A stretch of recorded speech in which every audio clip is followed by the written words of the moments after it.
La presentación que a continuación van a ver está basada en el libro de Nicholas Carr, Superficiales. ¿Qué está haciendo Internet con nuestras mentes?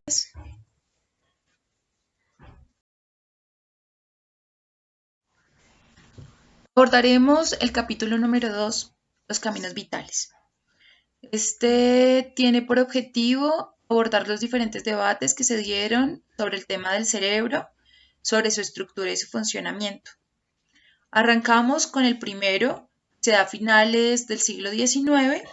Se disputa el averiguar o establecer de qué está constituido el cerebro.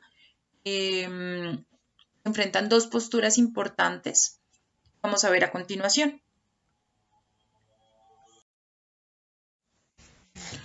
Una de las posturas la representaba el psicoanalista Sigmund Freud, quien decía: el cerebro, al igual que otros órganos del cuerpo, está conformado por muchas células diferentes.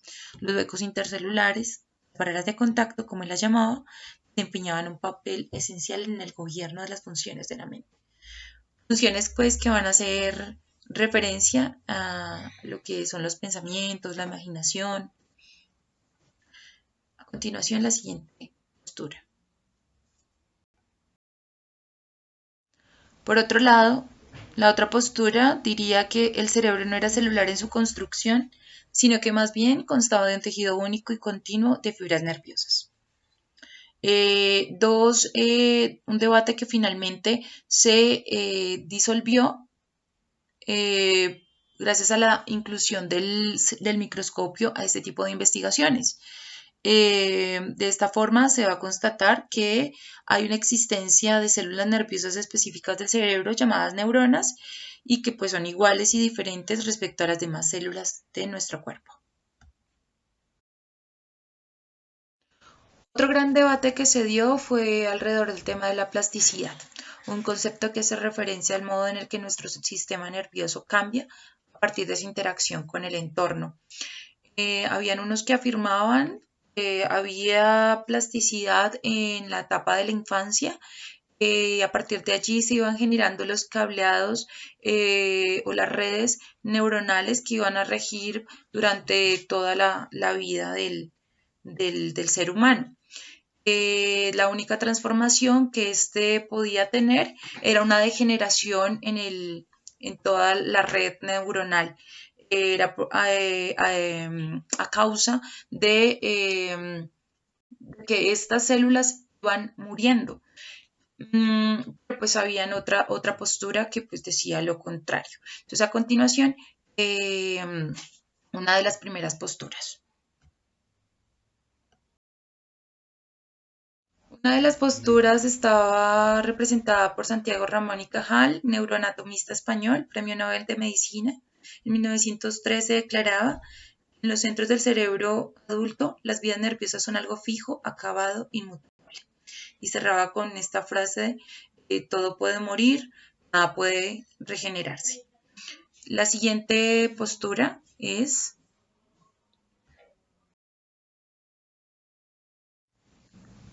De la otra postura presentaré estos dos argumentos. El uno, a cargo del estadounidense William James, decía que las fuerzas externas como las tensiones internas pueden convertir la estructura en algo diferente de lo que era. Y del psicoanalista Sigmund Freud en su proyecto de psicología científica en 1895 diría que las barreras de contacto entre las neuronas podría cambiar en respuesta a las experiencias de una persona. Entonces, dos posturas bastante polarizadas y pues que van a demostrar al final de la historia la existencia de la plasticidad sináptica.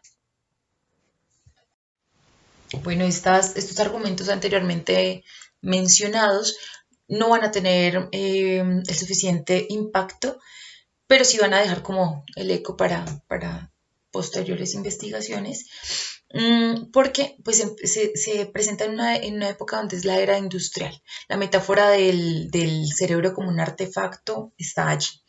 Y la teoría del dualismo postulada por René Descartes en su libro Meditaciones de 1641, pues va a tener como la misma vigencia, ¿sí? Va a decir que va a tener hay una parte física y una parte etérea, y esa parte física pues que va a tener un funcionamiento, sus componentes van a tener un funcionamiento autónomo y que de la misma forma van a hacer un funcionamiento también armónico. De la mente no se habla, no se explica, sin embargo se reconoce que sin esa parte como etérea o sea, se depende de las dos para un buen funcionamiento. Aquí está una cita también que respalda eso. Nuestros pensamientos pueden ejercer una influencia física sobre nuestros cerebros o al menos provocar reacciones físicas en ellos.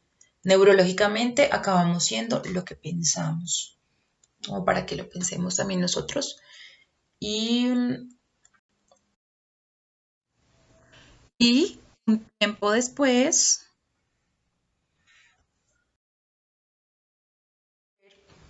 como el americano doctor en fisiología Michael Merzenich se encaminó por la cartografía cerebral, por ese estudio, va a desarrollar un electrodo, electrodos que captan los procesos sensoriales en el cerebro, ¿sí? Esto va a ayudar como a tomar un mapeo sensorial de los procesos que tiene el cerebro con respecto a estimulaciones externas. Él hace investigaciones con monos. En una primera, pues va a arrojar esto, que va a tener como el mapeo del funcionamiento individual y también colectivo de las células, pero también en una segunda fase va a tener también como resultado demostrar que también hay una regeneración, como un proceso de reorganización de las células, de las neuronas, de las células neuronales. Bueno, la norteamericana Nancy Kawhisher también va a respaldar como esta segunda parte que yo les comenté. Les comentaba de la segunda fase de Merzenich. Dice así: las células neuronales, cuando pierden su fuente habitual, comienzan a responder a lo que mejor las sustituya. Uno de los experimentos que puede sostener esto es cuando una persona pierde la visión. Esas funciones como que se repliegan a otras células, y por eso finalmente la persona que no ve con sus ojos ve con sus manos, por decirlo así. Se agudiza el sentido del tacto, se agudiza el sentido del oído y demás. A eso hace referencia. La sinapsis. Recordemos que es el proceso como las neuronas se comunican entre ellas mediante una transmisión de sustancias químicas a una neurona vecina. Esto ocurre mediante una estimulación externa al cerebro, que se traduce también a un cambio en la anatomía de nuestro cerebro, tanto que el cableado se vuelve o más abundante o más fuerte, y si pues carecemos de él, esa estimulación pues va a debilitarse.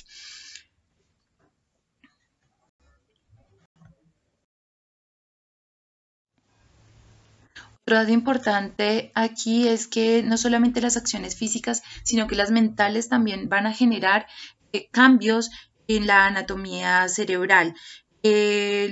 Tanto la producción de pensamientos, de la imaginación, van a tener esa capacidad. Entonces, se van a crear hábitos adecuados, pero también, ojo, también inadecuados, generando de esta forma patologías. Esto es una esperanza. Esto da esperanza, pues aquellas personas que habían tenido estos diagnósticos de lesiones o enfermedades mentales, pues van a tener la posibilidad. Se abre allí una puerta de esperanza para generar cambios en estos diagnósticos. Entonces hay que tener ojo en estas cuestiones porque estas sintomatologías o estas sí, de enfermedades mentales o de hábitos inadecuados también se pueden volver eh, parte de nuestra estructura mental, de nuestras prácticas cotidianas. Pues con esto terminaría esta presentación. Espero haya quedado claro y pues nos den luces en nuestro quehacer cotidiano. Y bueno, muchas gracias.